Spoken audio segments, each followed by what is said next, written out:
This video is about 11 skills that your toddler has to have before we can expect that they're going to talk. A toddler needs to have foundational skills in order to be able to use language. We can't just expect that they're going to start saying words if they're not even really paying attention to you. You should listen to me because I'm a speech language pathologist and I have 15 years experience working with babies, getting them to talk. I'm getting these 11 foundational skills from this awesome SLP named Laura Mize. She created this super cool chart that has 11 foundational skills that I always share with parents when they really want to work on words, but we're just not there yet. We're not ready yet. You want to make sure that your child is doing these 11 foundational skills before they're about 18 to 20 months, before 24 months. So before 2 years. All right, so let's get into skill number 1. Reacts to events in the environment.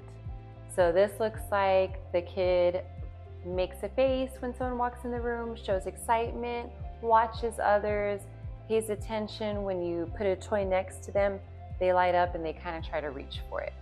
This is a foundational skill because the child has to react to situations, especially people, before they're going to want to be able to communicate with them. So I would also make sure to announce like a routine or try to do the same types of situations, like stick to a routine. That way they can know what to expect, and if you tell them, okay, it's time to go eat, you can see if they react to that and look towards the kitchen instead of just serving the food, picking them up and then sitting them down in front of the meal. It would give them an opportunity to react if you talked about it. The next skill is responds to people and reacts when they talk to them. This looks like the child enjoys being around others, and most children are going to react. They're going to giggle, they're going to watch, they're going to be tuned into you. If they're not doing that, they're not reacting, they're not laughing, they're not smiling, they're not watching you, you would want to figure out why. And a way that you can kind of help them to start reacting more is to be more animated yourself. So use silly voices, silly faces, really exaggerated. Use big hand movements. Be silly, play with your voice. Get down to their eye level. That will also help them to pay more attention to you. We want to encourage a child to start looking and reacting to what you're saying and doing, the sounds that you're making. Foundational skill number 3, takes turns with you during interactions. This looks like the child starts going back and forth, hopefully with sounds with you, or it could look like the child starting to roll a ball back and forth with you, something where you're taking turns. That doesn't mean taking turns like in a group or with other kids. That's a whole other situation. But having them react to what you're saying, it can look like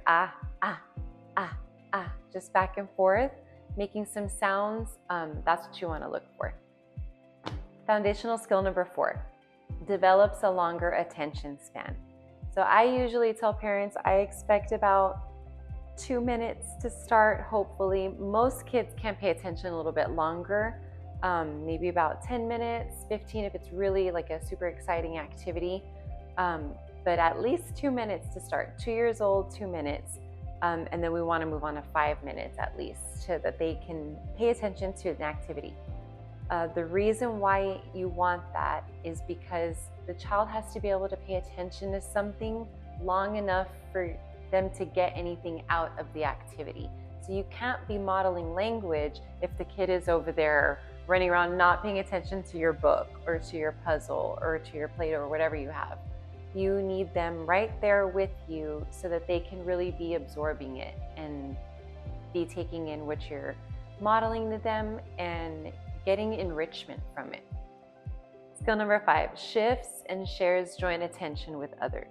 What that looks like is that the child shifts their attention with their eye gaze between the item that you're interacting with, so like the toy you're playing with, the book you're reading. They're looking at that and they're looking at you. They're looking at that and they're looking back at you. You want them to be enjoying this with you. It can also look like playing cars and going boom, boom, boom, boom, boom. and they look up to you, and because they want to know what you're going to say next. You want them to be able to shift that attention back and forth between you and the thing that you're using to work with them. Skill number 6, plays with the variety of toys appropriately. This is a big one, because if your kid is just throwing everything, then you're not going to get a lot of opportunities out of that item to be able to teach them words.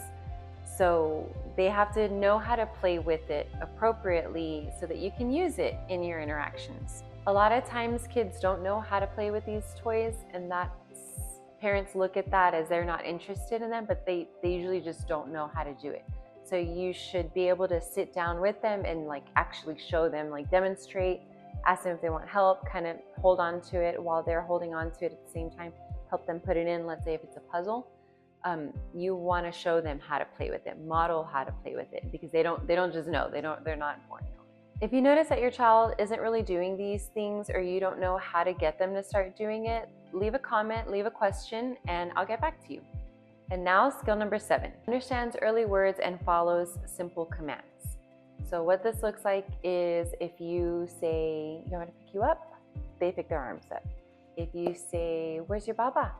They turn and they look for it. They're understanding what those words mean. It's also following commands like, go throw this away. That starts to form a relationship between you start something, you say something, and then there's an end to it. They have to finish it. They have to do the task. It starts this back and forth relationship that ends up being communication. Okay. And I've used this example before, language is like a sponge. You can't squeeze anything out of the sponge unless there's stuff in it.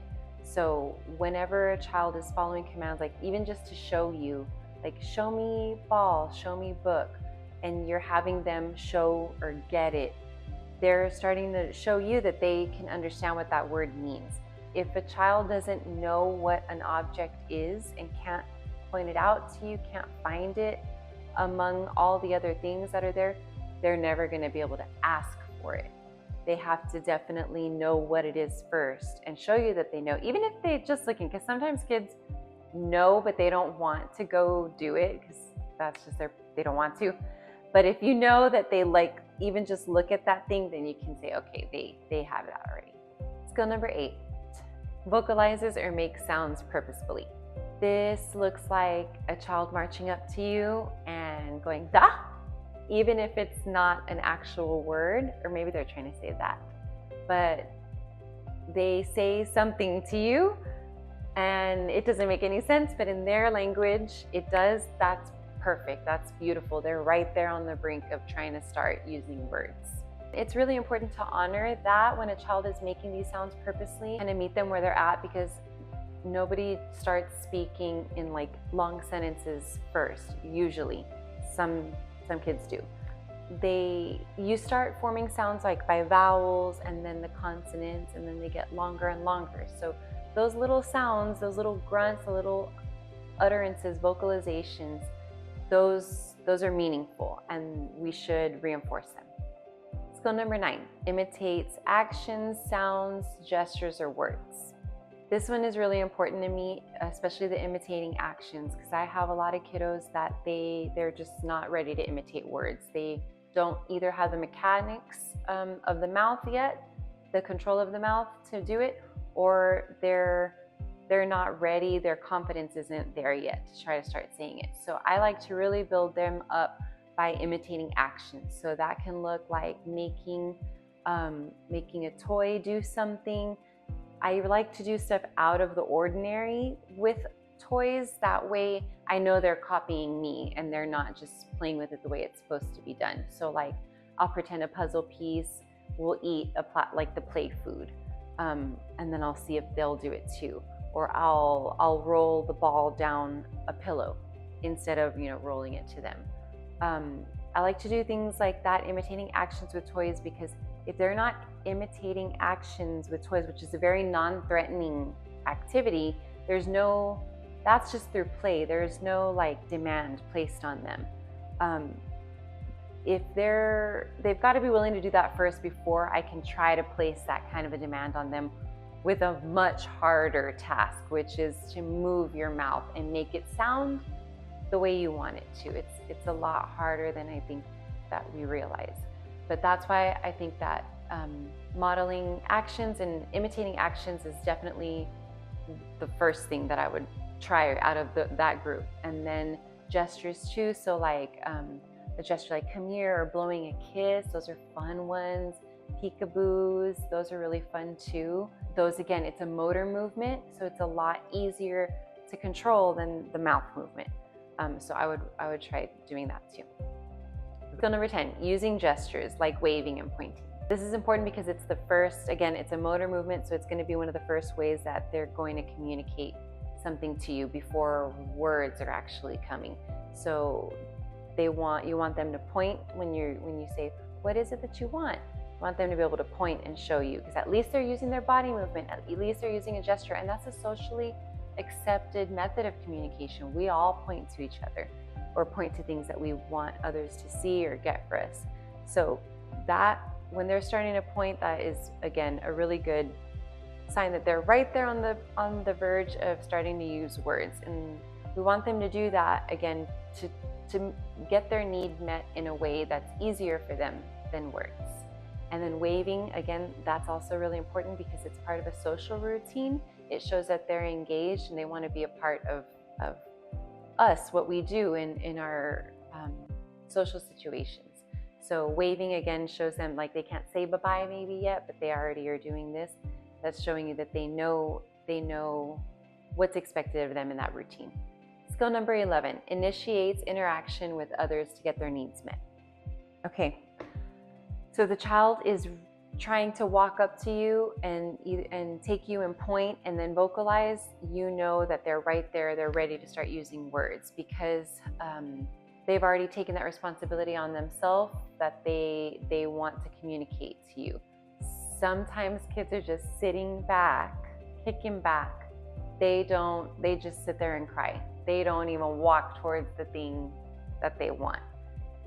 And if that's the case, then you have some work to do. We have to build on these foundational skills, because if they're not even going to the item, bringing you to it, bringing it to you, then we can't expect them to use words yet, because they're not even using their body language to communicate with you. So if they're doing that, they're ready to use words. So these 11 things are very important for you to focus on, to have your child do before they start talking. You want to build these skills starting very early, like 6 months. When you start playing with toys with them, you want to start working on that first skill. These all build on each other. They're like steps to build a house, right? It's the hardest, and then it's the easiest first, and then it gets harder and harder. It gets more complicated. So they build off of each other. So look at these 11 foundational skills, see which ones your child are able to do, and where they're not able to do these things, focus on that. And you can, I'm going to put a link to this chart in the description, so that way you can read up more about it. And Laura Mai's awesome. You can check out all her stuff and just focus on those foundational skills first. See what you can do, and then see if they can build up after that. And if you have any questions, please make sure to leave them in the comments. And if you enjoyed this video and found it helpful, please like and subscribe.